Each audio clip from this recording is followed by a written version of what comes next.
Well, welcome back to Steel City Roundtable, folks. And I am joined by, I think it's a ghost. I think it's a ghost. She hasn't been here in a while. Miss Natalie Snyder, how are you? I am fantastic. Congratulations On what? on your engagement. Yeah, guys, I got Super engaged. exciting. I got engaged. I mean, Yeah. He's a really nice guy. Congratulations. You're a really lucky guy. I am. I'm the luckiest. Before now, I didn't particularly think Shelly was crazy, but I might think she is now. I've always told her she makes really bad decisions. But yeah, so got a house, this is your first time in the studio. And it's freaking-tastic. I love it. That's great. I love it. I don't have to set things up every day. Which is good because I was no help. It's been like 2 months. It has. Like a month and a half, 2 months. So tell me what's going on in the world of Natalie. In the world of Natalie. Well, I just got back from the annual. Okay, that was good enough. We're going to keep on moving. No, just kidding. Hey, I am clearly not done. You haven't gotten to hear me yap for 2 months. Oh, God. So let me take these off real quick. Just got back from the Lawyers Concerned for Lawyers annual peer volunteer conference in Harrisburg. And that is, for those that don't know, Lawyers Concerned for Lawyers, it's our employee assistance program for lawyers. Was started based on addiction, recovery, etc. It expanded to finally a number of years ago include mental health, which, as we've talked about, the two are very intertwined. Mm-hmm. So I joined on as part of the mental health peer volunteers, and we found out this year that it was over 70% of the calls that we got. Now, we're open to lawyers, law students, judges, and their family and friends. So, like you as a friend of a lawyer, if you needed help, call the LCL. Can I call them and have somebody 302? Not if it's me. Okay. So moving right along, over 70% of the calls that came in this year were mental health related, not addiction, not alcoholism, not substance use, straight mental health stuff. I would like to say I'm surprised, but how many times have we said it on here that, in my mind, all addicts suffer from some type of mental health disorder. Not illness, not disease, but some disorder. Something's not right. But not all people that suffer from mental health are addicts. So it does not surprise me that there was more calls for mental health, because that encompasses like the whole gamut of fucked up people. But it surprises me in the sense, in a good way, that, look, you, not just with me now, but throughout your career, lawyers are a stubborn bunch, and they're not real big on talking about mental health issues. Lawyers would rather talk about sitting at the Grand Street, getting drunk, and being an alcoholic, much more comfortable than mental health stuff. Yeah. So I thought it was a cool thing, but the difficulty with the weekend is it's too much time in my own head.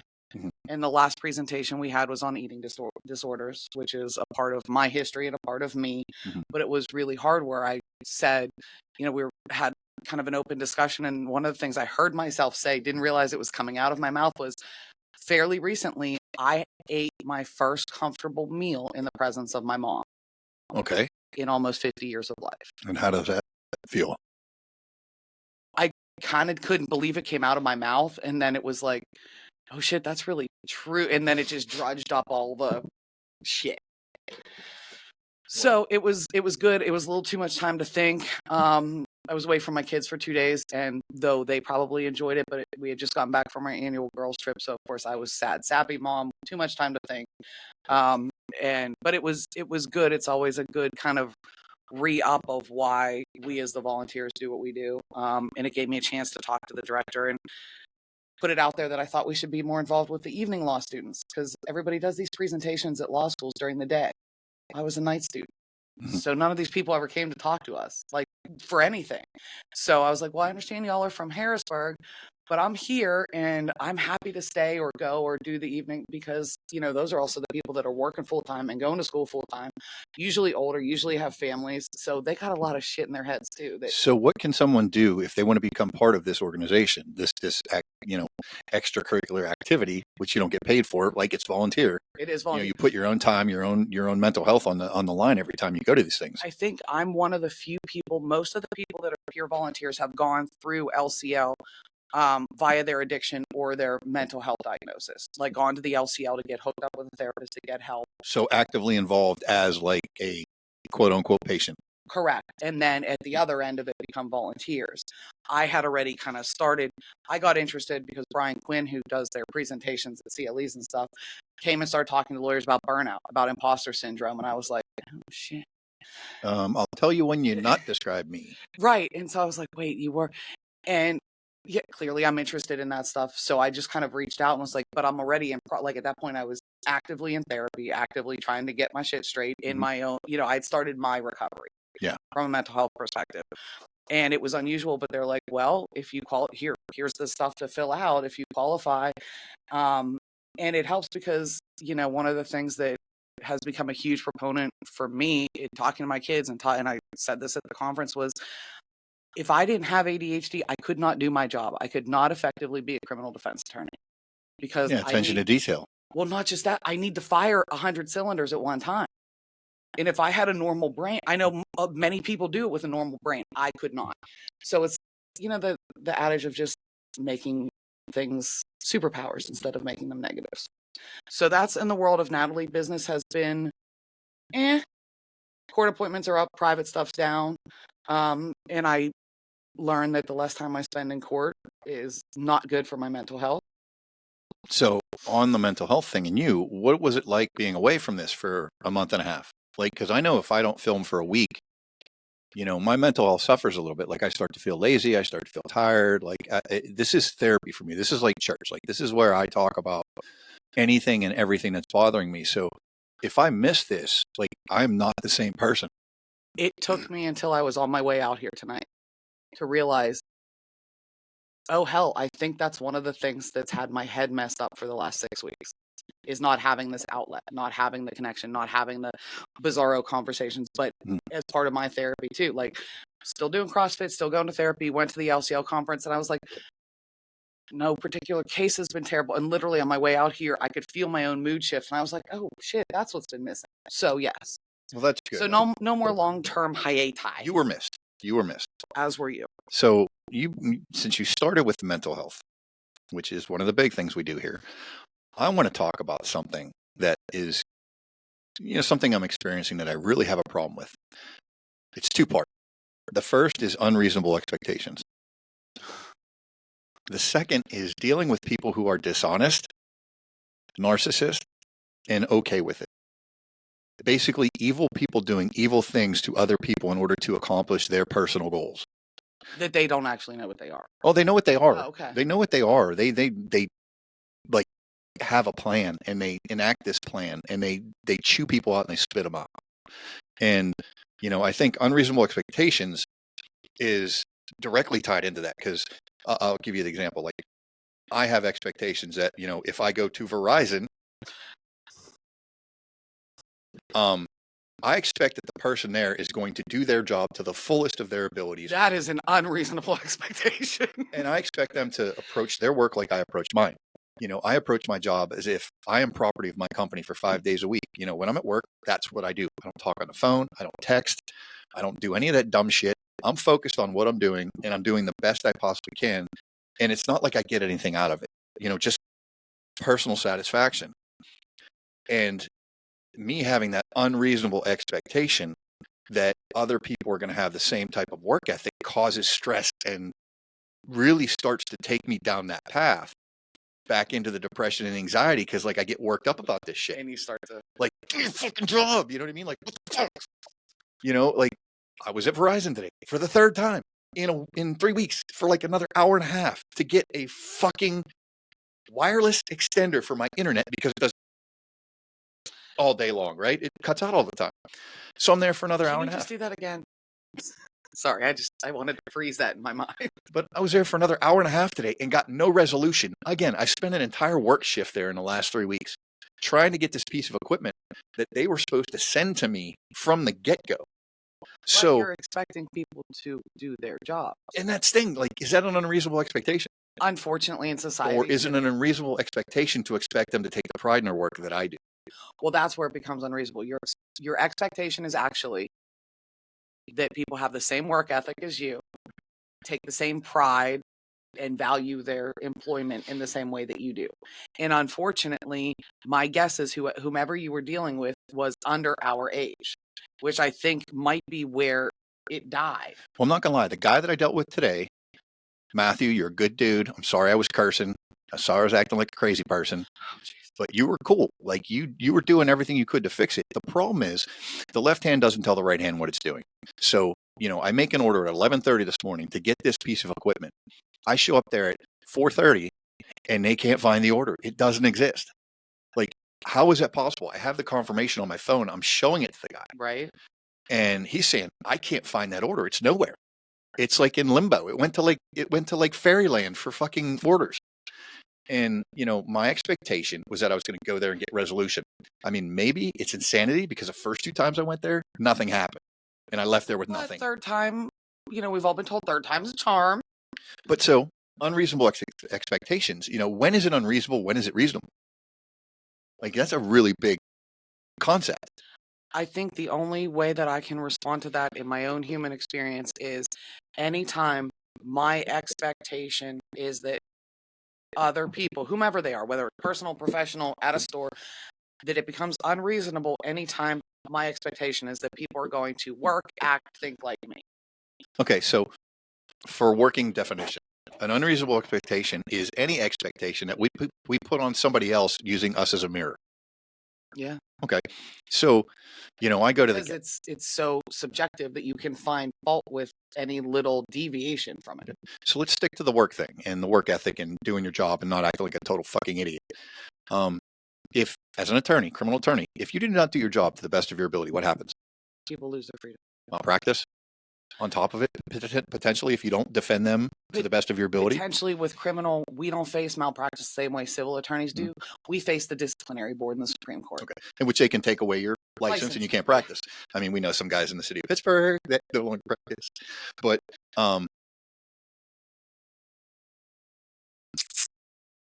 oh, sorry, awkward silence. But yeah, like, for me, if I don't do my job, I could potentially burn myself with a chemical that's, liquid chemical that's more than 300 degrees below zero. The third-degree burns, I could have an oxygen tanker accelerate a fire. I could have a compressed hydrogen trailer explode if I'm not paying that's attention. rather catastrophic. But that's the stuff that I deal with is argon, oxygen, nitrogen, and compressed hydrogen gas. Compressed hydrogen gas is stored anywhere between like 2,400 and 2,600 pounds per square inch. So you're talking this shit is inside this tube. And it's volatile as shit, but it's inside this big thermos bottle looking thing to protect personally, I think it's to protect people, because if that stuff leaks and a hot engine goes by, that could be really, really bad.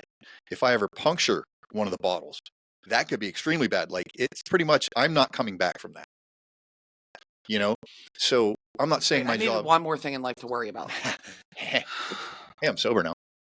Okay, on the up. Okay, that just gave a whole new context to the fact that you weren't in a point.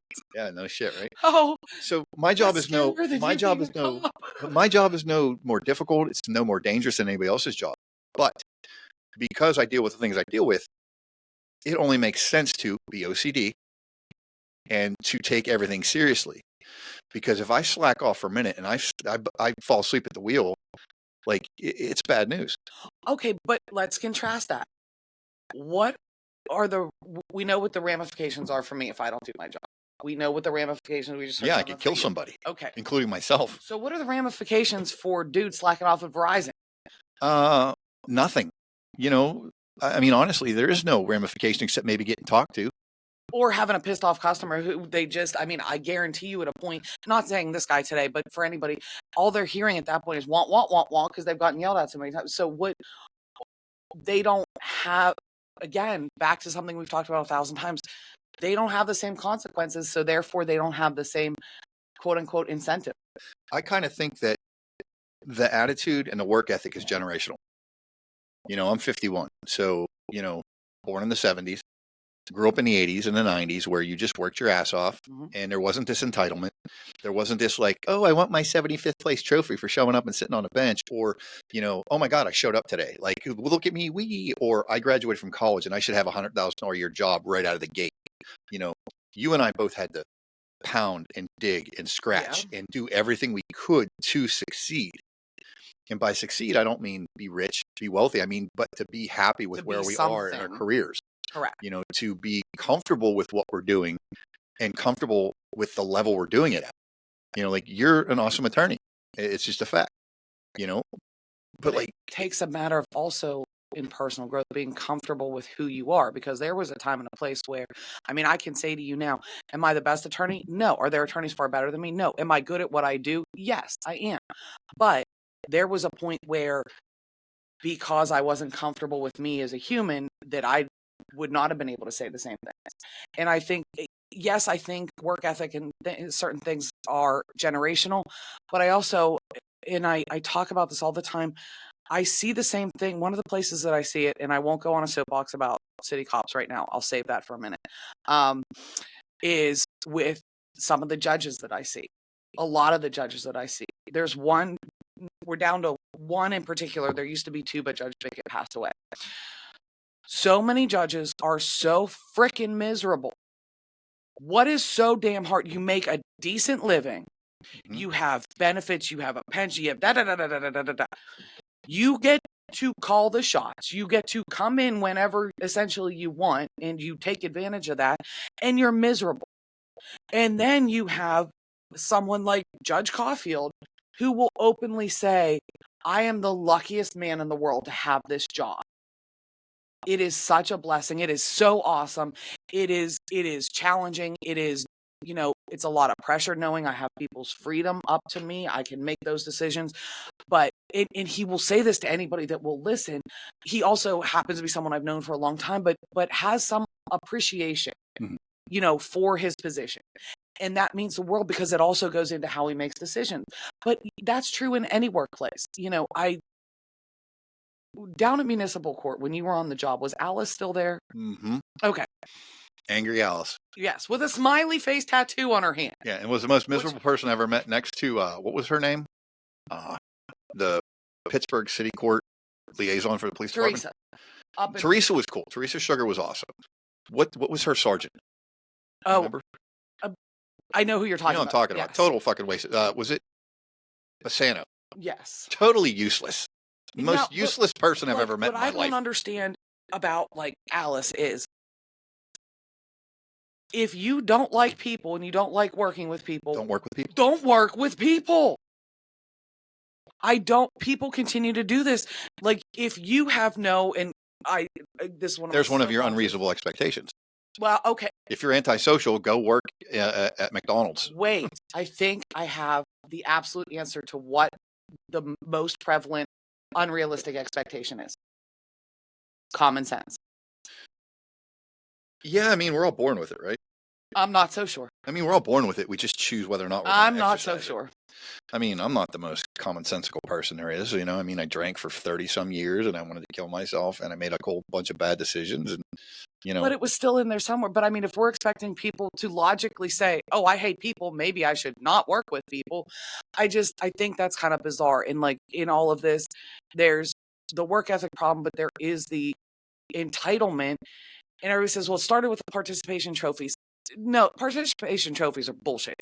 We've talked about that. We know that. If my kid sucks, my kid sucks. And my kids have done things they suck at, and they've done things they're great at. If they're great, I'll tell them they're great. And if they suck, I mean, I'm not going to be. You're going to be like, oh, you could work harder. You could try harder. I'm not going to be a dick, but I'm going to be like, this isn't for you. Yeah, rub some dirt on it and grow a set and get back out there. But people have no resilience, period. So let's go to the idea of unreasonable expectations itself, and what kind of effect it can have on our mental health. So, example, you go to court, right? And you get one of these dickhead judges that wants to sit there and act like he's got a cactus between his ball sack and his ass, and he just wants to sit there and cry about everything all day long. So you go into this courtroom and you automatically have an expectation of what this person is going to do and how they're going to act based on previous past experience, right? So, one, do you ever lose that unreasonable expectation that they're going to do something right? Or do you still take that expectation with you? That you're hoping that this person is going to do something that you have not seen before. I've learned, and part of my recovery is I've learned, and it's not 100% success rate for me, but I have to leave that at the door.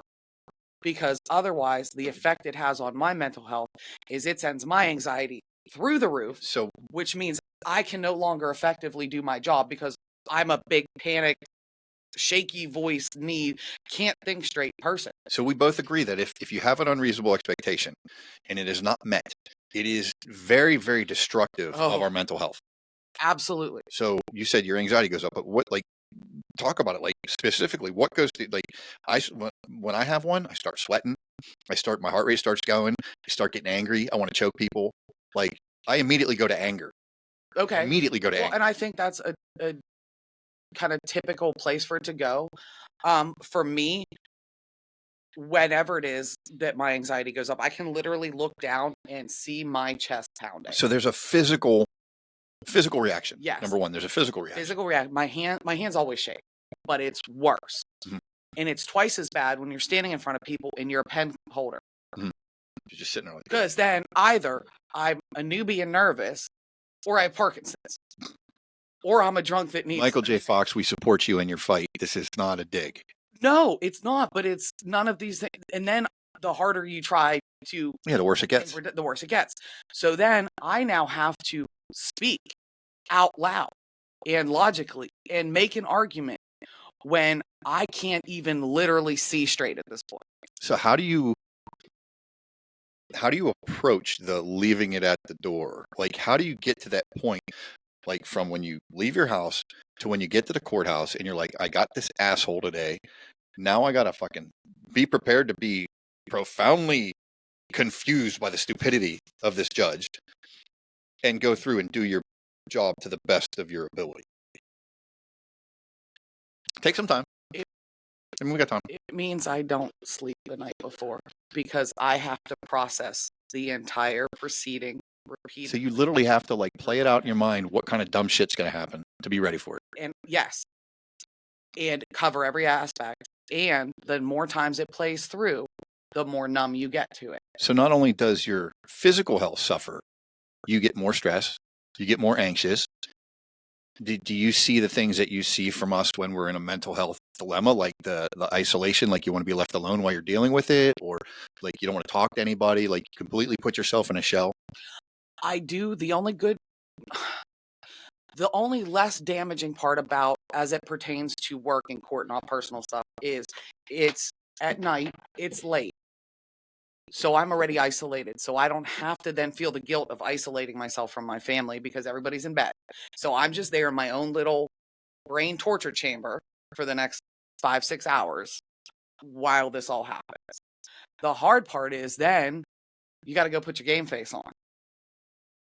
And part of it, the part that starts to eat at me is, am I just a big fat liar? Am I not being an authentic, genuine person because I go and put this face on?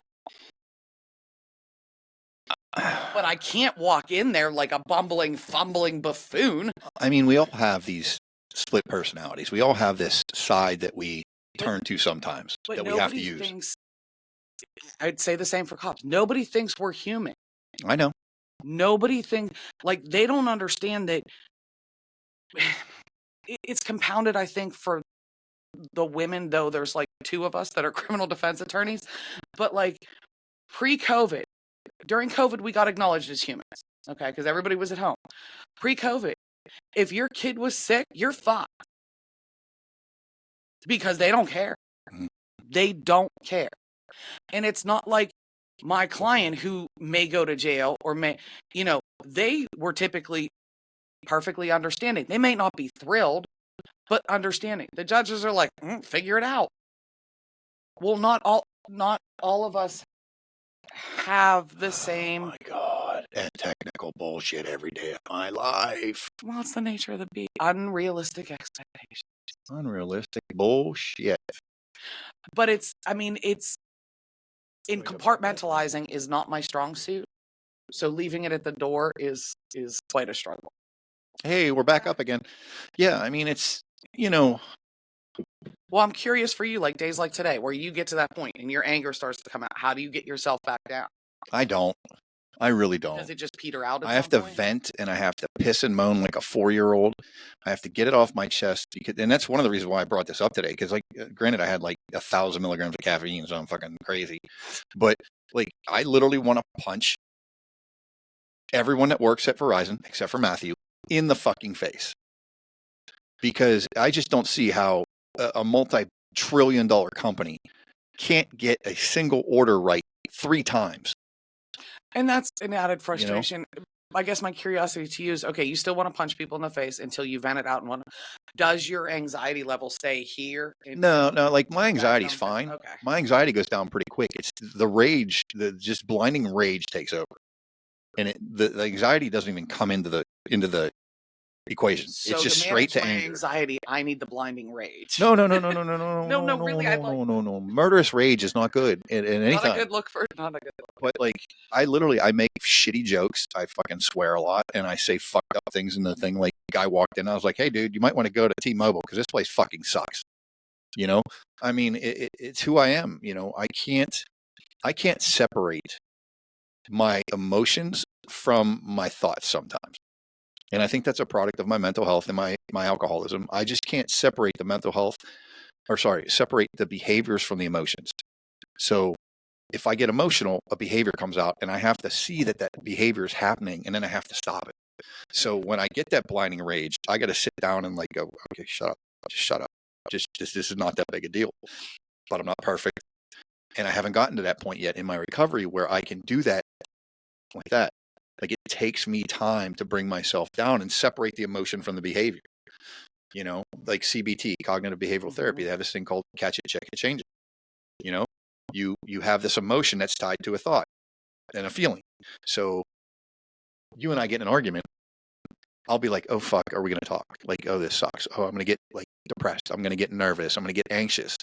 So that's a learned behavior for me.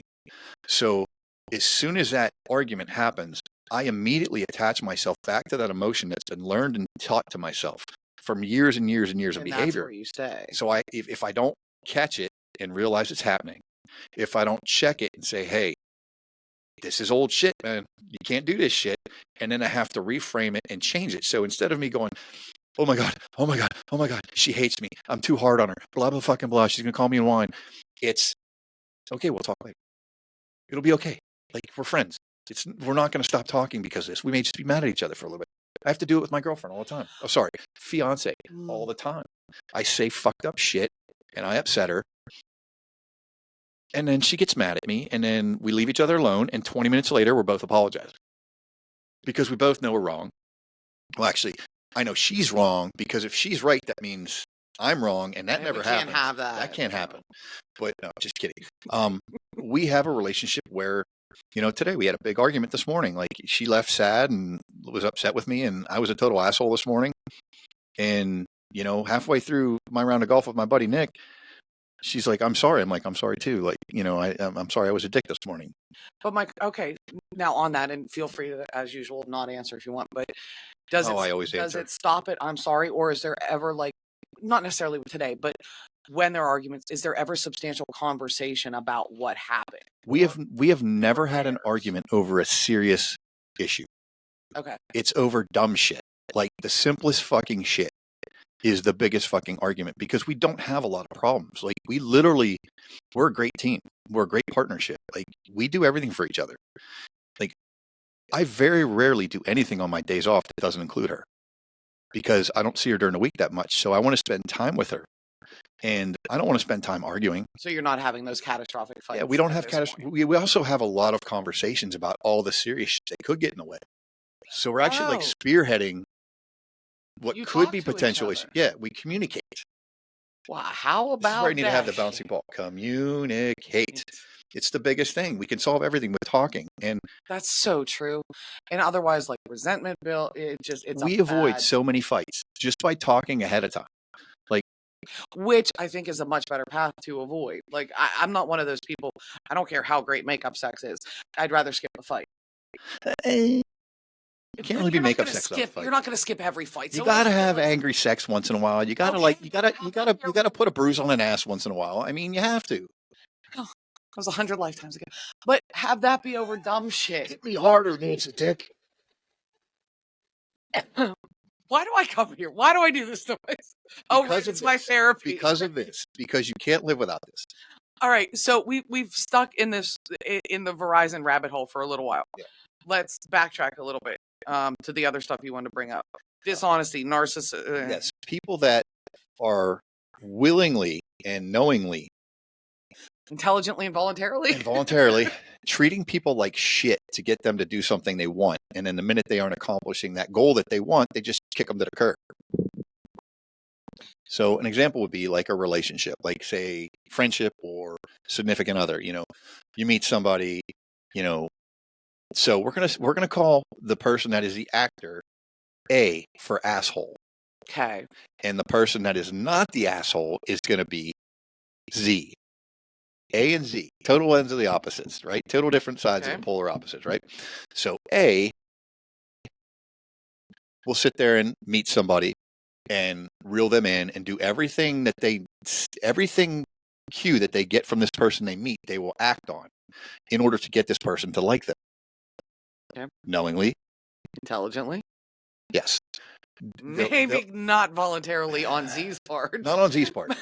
But they'll do these things and they'll drag this person in and they'll get them close. And then once they realize it's not what they wanted, they fucking turn it around and they make it that it's the other person's fault. And then they dump them. Like, listen, I'm guilty of doing this. So many times in my life, I wanted to break up with somebody, but I was such a pussy that I would sit there and like piss them off until they said, fuck you, go away. Like it's folks, it's the easiest way to break up. I mean, it is. It's the easiest way. Piss them off. They tell you to fuck off. It's easy. You don't have to feel like a heel because you broke somebody's heart. But I see so many people these days, friends, even family members, they'll step over your warm body, but they do it in such a nice way that you actually think they care about it. And then when all the fucking truth and all the smoke and mirrors is gone, you realize that you were just a con. They just conned you to get what they wanted. And once it wasn't beneficial for them anymore, they walk and they wash their hands of you. And now you're left thinking, oh my God, I'm such a piece of shit. What did I do wrong? I mean, this is all my fault because they keep telling me it's all my fault, but it's not. Well, and where I disagree with part of what you said is, Go figure. I know, shocking.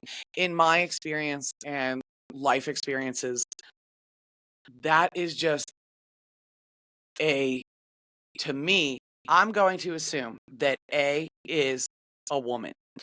And I'm also going to assume that A isn't actually a narcissist. A is just a bitch. And I'll concede that point. I'll concede that point. The table shifting, yes, is a part of narcissism where they make themselves the victim. And I'm not going to say whether it's a man or a woman. It is a person. And that's fine. That's my assumption because this sounds like very manipulative, and I can say this because I am the female. To me, it sounds like very typical manipulative female behavior from my perspective. It's personal goal-oriented warfare is what it is. You conquer this person, you get them to do the things you want. And then when you've conquered them and you no longer find that it's what you want or that you want to continue this, you just give them some bullshit story and send them on their way. Like never give them closure, never tell them the truth. Right. And they got to find out through all their friends what the fuck's going on. And a narcissist will never be the one that leaves. They will make it till they push you so far. Listen, I'm a narcissist. Years and years later till you leave. I'm a narcissist. Listen, it's part of my character. It's who I am, But, yes, but you're the rare one that knows it and acknowledges it. Well, not when I was drinking. But getting sober, I had to take a really deep look at who I was and what I didn't like about myself, and I had to start making changes. And one of the things I had to start doing was realizing that there's other people in the world, and I am not God, and I have no control. No, that's why lawyers are here. Yeah, that's why judges are here, right? Hey, by the way, I picked my officiant for my wedding. Did you? Judge Spurgeon. Okay. Because I worked with him when he was in the DA's office. Okay. Yeah, so I just got the approval today that he's going to marry us at the Allegheny County Courthouse. Because I'm not doing a big wedding again, because no. I'm on board with that pick. So is she. I am a big fan of Judge Spurgeon. He's a good dude. It is hard. He may be a Dem. This is one of the difficult things with like my contemporaries and people that I came up with in the DA's office becoming judges, because I'm so used to saying, hey, Dave, hey, Elliot, hey, Quita, and you can't, and they don't care, but just out of respect, like I saw Quita today and stumbled on my word. I'm like, hi, there. I always had good interactions with Judge Spurgeon. He was always solid. He was always a hard worker. And granted, he's a Democrat. It's okay. I forgive you. He's a solid person. He loves Mom June, his grandma. Yeah. Like he adores her. And I think that speaks so highly of him. Now, I had a little bit of a struggle because he was a domestic violence prosecutor. I had a little bit of a principal struggle with him sitting on PFAs because to me, that just screams conflict. Not to say he wasn't fair, but just it doesn't look right. But what I will say, and it meant the world to me, is he would always talk about and post like the adoption days in his courtroom. And the smile on his face, and I'm an adopted kid. You know, I was a baby, but I remember my mom telling me and my dad about the court proceedings and how nervous they were. And I'm thinking if they would have had someone like, because he truly loves it. And I think that in his desire to make the families, the kids comfortable, I think is cool. And he is generally one of the most positive and joyous people I've ever met. Yeah, he's not one of the shitbirds you were talking about. So earlier, to officiate a wedding, I think he's great because he's just as happy as the people there. Like you see him and he's like, I mean, I think that's awesome. I mean, I looked through the entire list of every judge and I've worked with half of them, but I think they're all fucking shitheads. So I went with somebody who I respected as a person. You know, we're on different sides of the political forum, but it doesn't affect how I feel about that guy, you know. And like, I'm sure it doesn't affect how he feels. As you know, DA Spurgeon and now as Judge Spurgeon, like he's the same guy he was 10 years ago. I will agree with that. He pretty much follows the same moral compass that he did before. So that's the sidetrack. And he didn't get a big fat epidemic dose of black robe syndrome. Yeah, he didn't get that. Oh, I do it because I say so. Yeah. And I've had cases in front of him, court appointment juvenile cases in front of him, and I've enjoyed being in there. And he was respectful and polite. Well, I can't wait. I can't wait to see him again. I haven't seen him in like a decade. But yeah, so back to this whole, you know, this A and Z shit. You know, what I can't get, and granted, like I said, I did this stuff when I was younger, right? Like I did the same kind of shit. You know, if I didn't want to break up with somebody, I'd stop calling. I'd be like being a dick on the phone. You know, we'd always argue. And then I would just keep pushing and pushing and pushing because I was a narcissist and because I was a coward and I didn't want to make the difficult step to say this isn't working. I didn't care about that other person's feelings. And now being on the other side where I'm not drinking and I'm trying to change things about myself, like it absolutely makes me sick, number one, that I used to do that. And it makes me really sick to watch it now because I just want to choke the other person. A, I want to choke. Z, I just want to give him a hug and tell him like, dude, I'm sorry you got to find this way out, find this shit out this way, but like, it's probably better it happened now. Well, I was going to say they're unfortunately better now than, you know, when you're years and years into it and then you're really stuck and screwed. I mean, not that it doesn't suck now for, even though you did just disclose the gender of Z. Well, he's a dick. And so's A. They're both dicks. Wait, are we talking about us now? Well, we are both dicks. We do support the LGBTQ community. So both of my dudes are awesome. No, but you know, I think people that intentionally in any interpersonal relationship, even and maybe especially in the workplace, because I think we've all been there. Any human being that intentionally and maliciously fucks with another person is a terrible human being.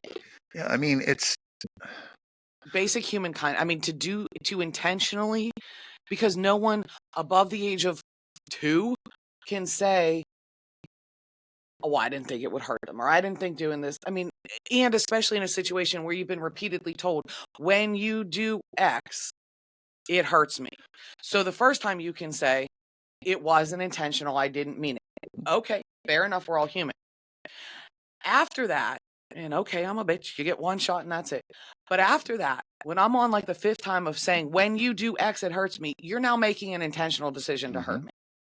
Because you can't say, I didn't mean it after it wasn't intentional after you've been told. And that's where I think the narcissism comes in, because they don't care about the other person's feelings. All they're worried about is their agenda and what they want to accomplish.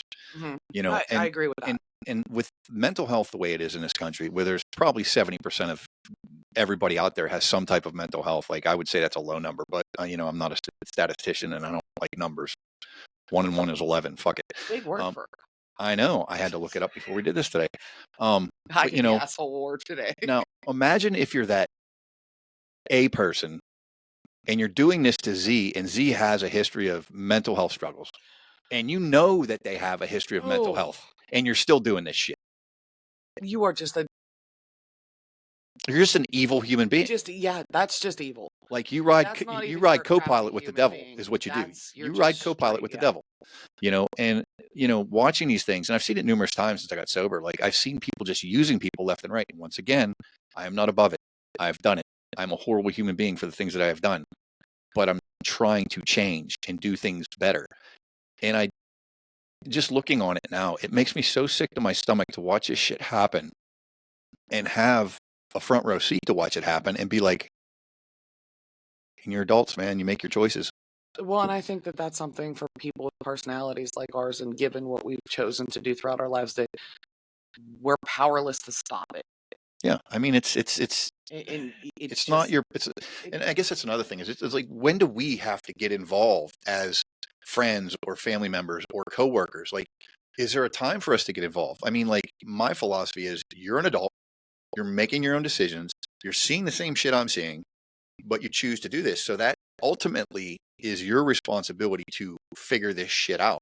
But then there's a little part of me that wants to go, hey, dude, hey, girl, like, this shit's fucking bullshit. Like, you're being handled, you're being conned, like, get the fuck out. Well, but I think that even in analyzing that, the process we go through and wondering where is that point, where do I not, is first of all figuring out, is this person amenable? Are they there yet? Like, there are certain people in your life that you can be like, that's fucked up, that situation, or what this person said. But there are also people that aren't quite at that point of being ready to hear it. And so then you're just kind of, and not for any bad reason, they're just not, they haven't been bludgeoned enough to be ready to hear it yet. So there are things that somebody can say to me now and have said that 2.5 years ago at the beginning of this, I would not have been able to handle and would have just gone and been like, I'm not there. So at that point, I think all we can do is, but what we can't do is hold it against them when they come later and just need a shoulder to cry on. Correct. I mean, we have to be there for them, because but people also do that. Well, you didn't want to listen to me then, so now, okay, that is not helpful. Yeah, I mean, we still have to be there for our friends when they're going through this shit. But it's like being the onlooker and watching this shit go on. It's just like it really does make me sick that was me at some point, And I'm gonna burn for the shit that I've done. It is what it is. It is, but you have to understand that there are so few people.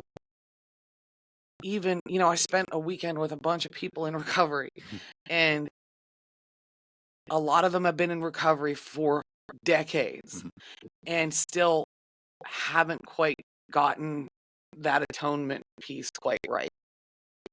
Like, they say the right things, but I think for all of us, you have to acknowledge your role in things. And even if it was a non-role, that you chose to have a non-role, but you being able to say, okay, yeah, I did a lot of fucked up shit. And you're not just saying it to get attention. It's like, but I can't change that. So you're kind of, the only situation you're in is to pay it forward or be there for other people. I mean, I can't talk, I can't preach, I can't, suggest behaviors, actions, unless I'm following that line myself, right? Like, I'm not going to give somebody advice and say, hey, I think you need to do this, I think you need to do that. I try to stay away from advice. I will give you my opinion, and I will tell you what I think, and I will sometimes will go over the line with what I think and what I tell you. But I think that's at the end of the day, I'm not. People have is they give more advice than just opinions. Yeah, see, I'm not doing it to hurt somebody. I'm doing it because I want to stop them from getting hurt. And unfortunately, I don't think we have any control over that. There's nothing we can do, because once somebody's got their mindset. And you just nailed one of probably the most difficult part about being a parent. We are powerless to stop the things that have hurt and will hurt our kids. Serenity prayer. Right yes. There. And on serenity my foot. Prayer. So just in case I on your forget. Foot. God grant me the serenity to change the things to do all the fun stuff, and to know what you can do, and to know what you can't control, and to know when to make the decision to control and not to control. It's such a simple prayer that I forget 90% of the time, but I remember what it means. I mean, and that's the important part. And I say, my youngest, we have kind of a bright line rule about sleepovers in our house. And one of and I every now and again feel the need to explain this to my kids is, I'm sorry that you are dealing with the ramifications of what I see on a daily basis. But if I don't know, like, okay, I know mom, but I've never met dad. Hell no, not happening. I need to know everybody that's in that house. I'm not going to go be creepy and run background checks. But I am comfortable enough in my own spidey senses, because, you don't want to freak your kids out. But at the same time, if someone touches your kid, you can't unring that bell. You can't make it not have happened. I'm going to kill somebody. But that doesn't take the rest of their life's trauma away from them. I mean, I would be a horrible sponsor in AA. That's why I don't sponsor anybody. I would be horrible because I'd be like, why? Because I'd be like, do you know the Serenity Prayer? They'd be like, yeah. I'd be like, okay, good. One of us does, because that's why I have it up on the fucking wall, because I have to look at it and go, oh shit. Because I always get the first and second lines mixed up because I'm just retarded. Wait, you got me nodding. What? No, that's not what I was not. I was not yes. nodding at that. Yes, you're a moron, Mark. Yes, we know. Look at me holding this like this, like.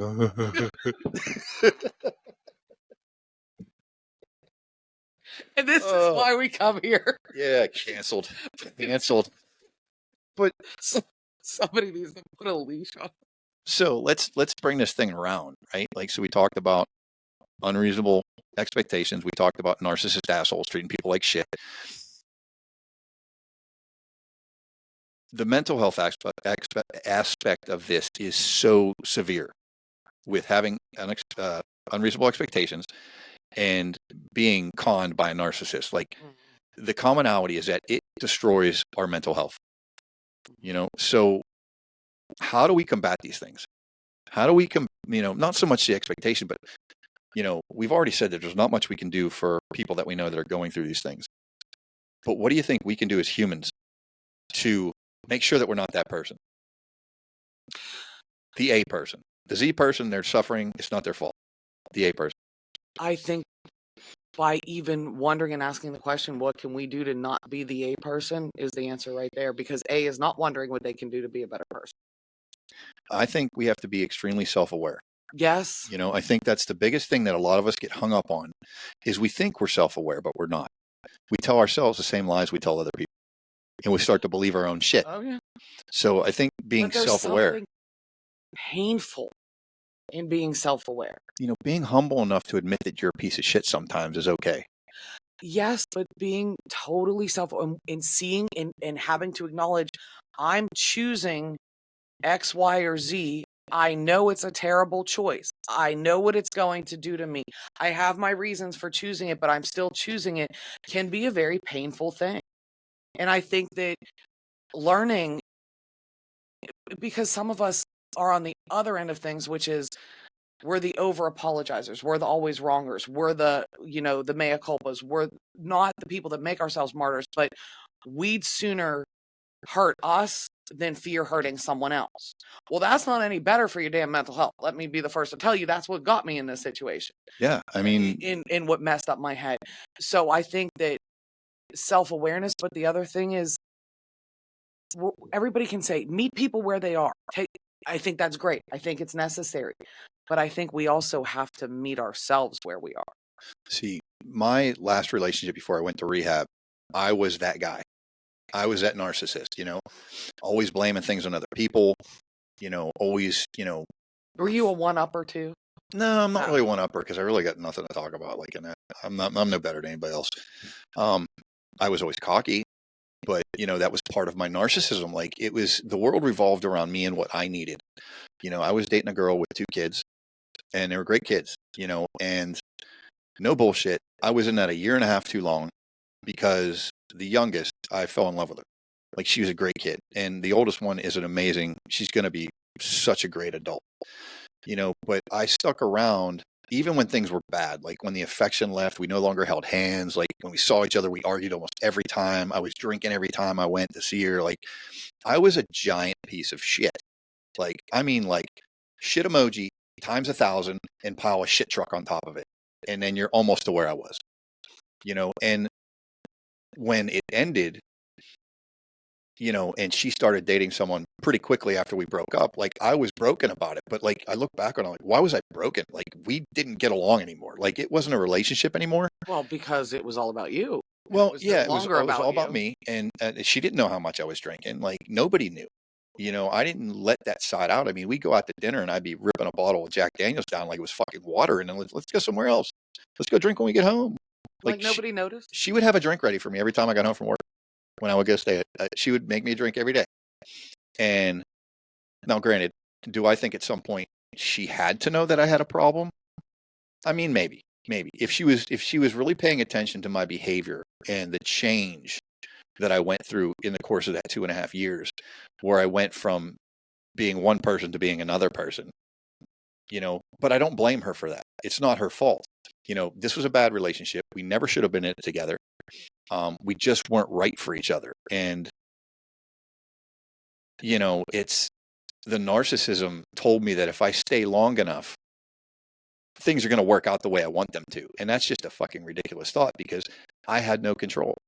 Like, I wasn't going to change her and she wasn't going to change me. We were both stubborn as a mule. And it was just going to keep and it was just going to keep going. And at the end of it, like, we probably should have broken up 1.5 years before that, but we kept coming back to each other. And I think a lot of it was like, neither one of us wanted to be on our own. And we had like a good person, which she's an amazing person. She is, but just not mine, just not for me, and then, fast forward, I go to rehab. I'm coming up on 2 years sober in like a week. And I met Shelly at 10 months sober. And it was immediately a connection, like an honesty that I've never experienced before. It was where we talked about, like, literally our first date, other than me not finding the restaurant we were trying to go to, and we walked around for an hour in Squirrel Hill and went somewhere else. Good planning, Mark. Way to go. It was an hour and a half sitting at a restaurant and me talking about my addiction and my mental health and her asking me questions. Like, that was our first date. And then we went to Northside, walked around, and then we went up to Walmart in Pittsburgh Mills and bought an Oreo cookie pie. And then, I found the person that accepts me for everything about me, even my total nightmare behaviors. She accepts me for everything that I am, not despite who I am, but like, she accepts it all. Granted, does she want to punch me in the face or hit me with a frying pan or stab me with a knife? Probably twice a week. But the thing is, we always get through it because we have that connection where we understand each other on such a simple level of who we are as people. And I think that with these narcissists, I think one of the biggest problems is they never try to get to know the other person, like who they are as an individual, like what their downfalls are, what their strengths they bring to the relationship. If they have mental health, they don't care and they just abuse it. And like with narcissists, they will at the beginning during the whole love bombing phase. And then it just goes like that. But then if there's people change throughout their lives every single day. Circumstances, jobs change you. Becoming a parent changes you. Losing a job changes. You change as a person. You hopefully grow, but not all changes are but at some point they no longer care. And they're like, well, and they'll get stuck on whatever version of you they like, and anything past that they don't care about. Once it becomes difficult, once there's a challenge involved, once there's work involved, and you and I both know that you could have the best relationship in the world, it still takes work to make it happen. Mm-hmm. You don't just wake up there, boom, hey, I'm in love, I'm getting married, this is awesome, my life is perfect. No, you fucking take some lumps. They take some lumps.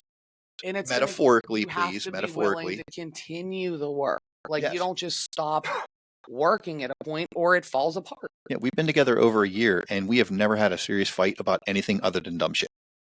Like, inconsequential, stupid shit. People that are in long-term relationships, they can say the same thing, but in a different context, which is, we don't have enough substance, we don't have enough communication, we don't fight because somebody's keeping quiet because it's not worth it to say anything. Like today I went golfing with my buddy, and afterwards I'm sitting there and it was clear as day in my mind. I'm like, I would not be happy without Shelly in my life. Like, I that's something I would never say. That's not me.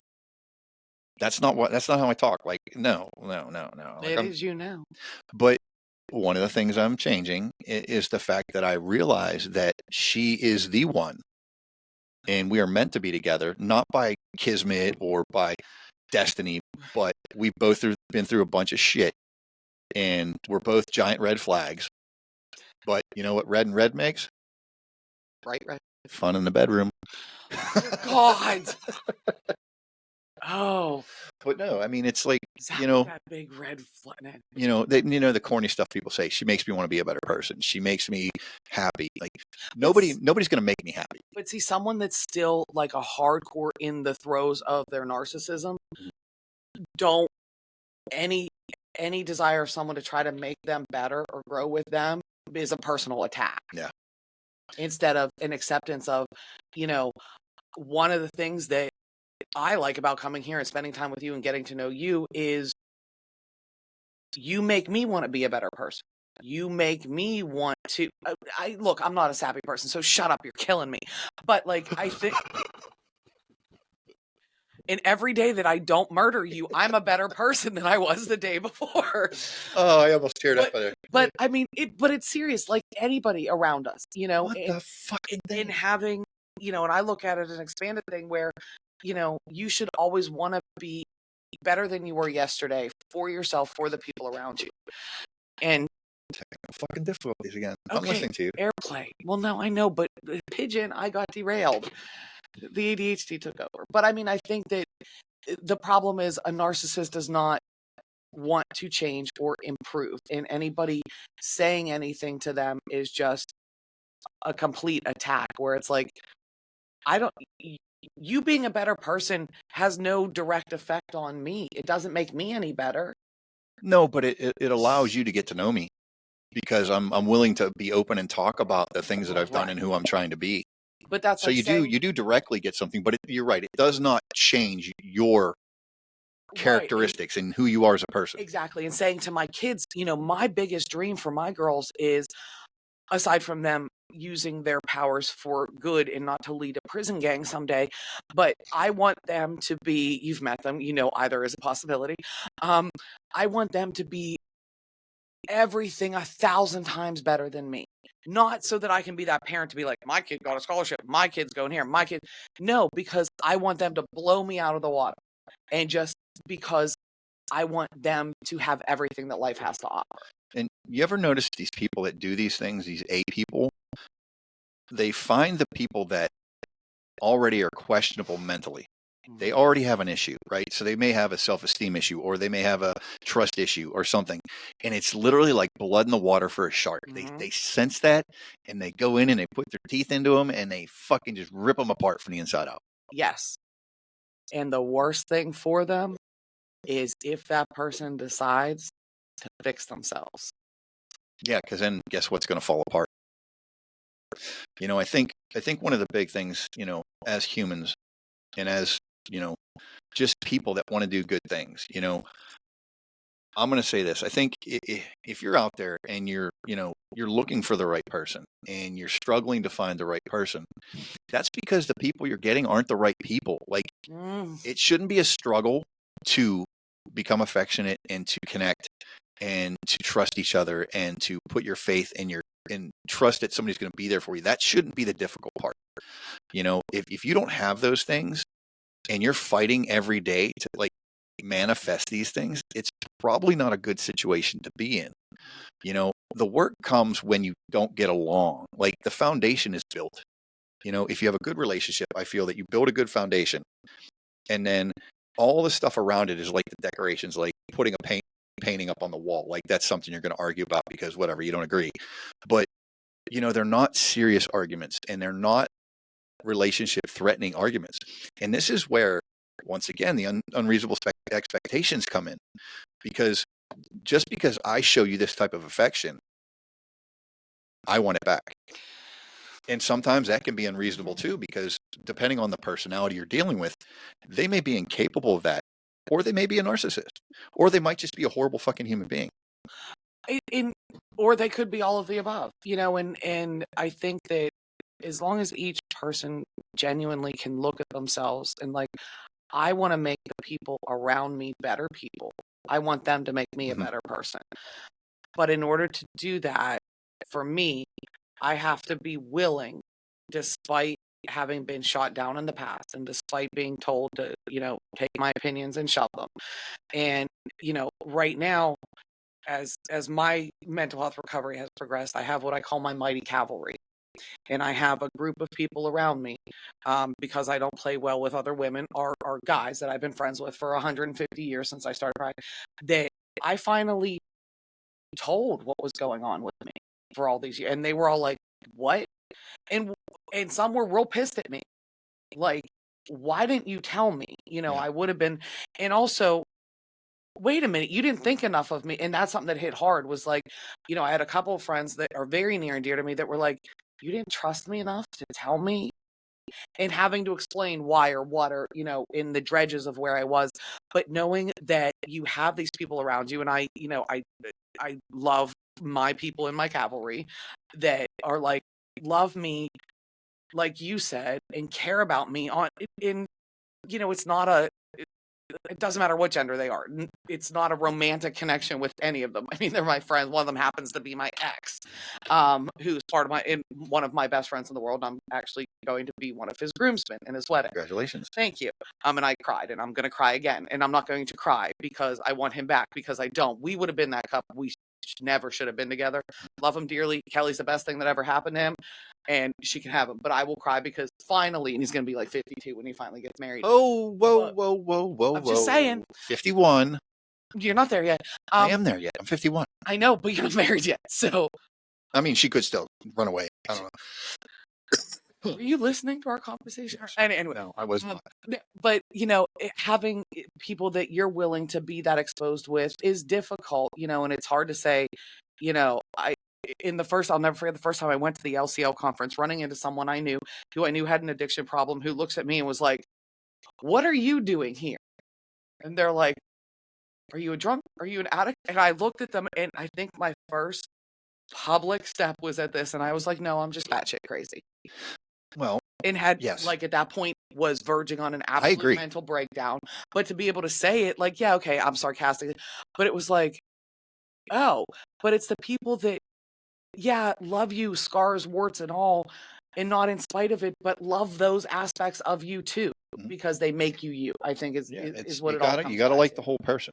Yeah, you don't have to. You have to love the whole person. You don't have to like everything about them. And for people that can appreciate people's scars, make them who they are, and without them they'd be a different person. Okay, so let's take it here for the ending. What would be like a little checklist that we could put together for people that are out there in relationships, whether it's platonic, whether it's romantic, things that might be a telltale sign that this person could be a narcissist? We're going to put it out on the line on this one. Do you have a panic attack, any increase in your anxiety anytime you want to address something with the person? If the answer is yes, behind door number one, you have a narcissist. People that want to control everything, as in, don't call me this time, call me at this time, don't text me. People that don't put, social media is so big now, people that don't put pictures of their significant other on their social media. If they post stuff on social media, if you don't do social media, good for you, it's the devil. Or people that do Facebook wars. And post stuff that there's no way they're not directly saying it's something about this person, but there's no way it could be about anybody else. Like that covert manipulation. Yeah, the social media sniper. Okay, yes. Yeah. Never thought of that phrase. I think that's another good indication. Yeah. But I think the number one indication is if you don't feel, sorry to be Dr. Philish, but it's the first time I've been Dr. Philish the whole episode. Okay. If you don't feel emotionally safe to be your genuine self and voice anything and everything to this person, there's a problem.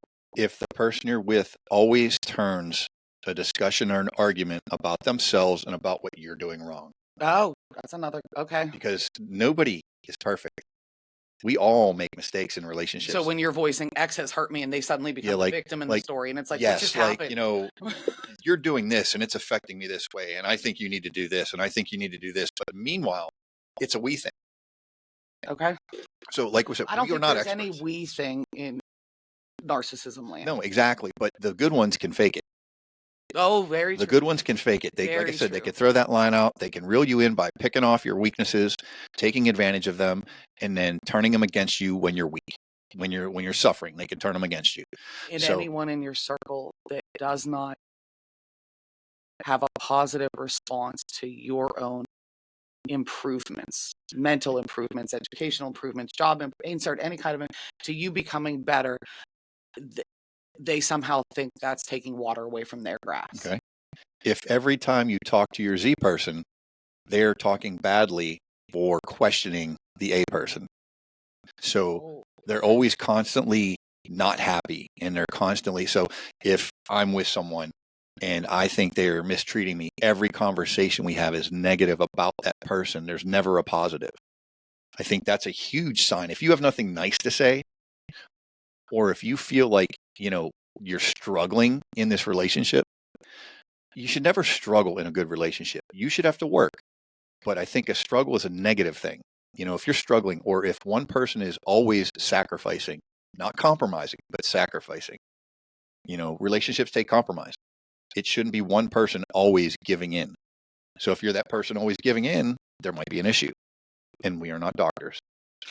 And I think maybe the last thing is find the people who will understand your particular circumstance. And it might be that you can't change that circumstance for whatever reason. There might be, insert whatever here, but have a solid support group. Even if you're not sure, have a solid support group that will truly understand and not just give you the off the cuff lectures, like you were saying about your friend of, well, then just leave, or just do this, just do that. There's no bright line. Everybody has their own personal circumstances, and there may be reasons for things, but I think that's probably the number one thing is, if you're starting to wonder, find your people.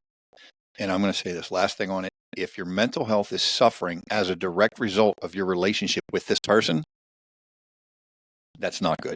That's a bad sign. Agreed. And once again, not doctors, not professionals, but I'm a former narcissist and a total head case and cocky and self-righteous, and I'm all the negative things you could possibly be, but I'm also a half-decent guy when I'm not those. It's awesome to have you back here. It is. I missed you. I miss you. And, And I missed you. Oh. Okay. That's awesome. So what do you got to say to the people before we check out of this thing today? Okay, that was poignant. Let's keep going. No, I'm just kidding. Before you expect anybody else to accept and love you, scars and all, accept and love yourself, scars and all. Be the best version of you for you and not for someone else. Oh. With that, we love you here at the Steel City Roundtable. There's always a seat here for you guys. If you want to come on the show, go to the website, steelcityroundtable@gmail.com. Or sorry, steelcityroundtablepodcast.com. And our email is steelcityroundtable@gmail.com. And send us a message, send us a link. Or just reach out to Mark because he keeps trying to get rid of me. Hey, if you like what we're doing, hit that subscribe button, like and share, and help us keep this thing going. We're just going to keep putting nonsense out here. And I don't even know what you just said. They keep trying to get rid of me. So just reach out to you. So, yeah, we love you guys. Love you. Bye.